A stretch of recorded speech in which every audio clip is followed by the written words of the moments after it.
How to fix blurry photos on Messenger. Hello everybody and welcome back to our channel. So let's get started without any further ado. So for that, first of all, you want to go ahead and make sure that your Messenger application is updated. So for that, first of all, open up the App Store in your mobile device. Once you open the App Store, in the search bar, go ahead and search for Messenger. And once you search for it, simply go ahead and tap onto it.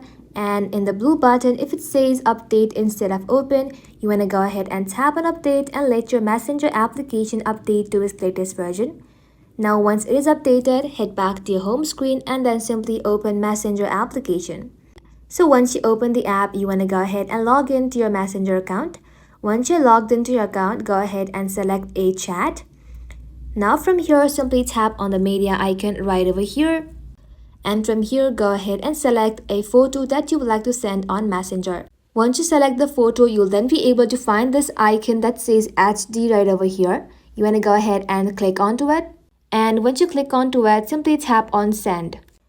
And just like so, you'll then be able to send this photo on HD quality on Messenger. This will automatically fix blurry photos on Messenger. That ends the video, guys. Thank you all for watching the video till the very end and stay tuned until our next upload.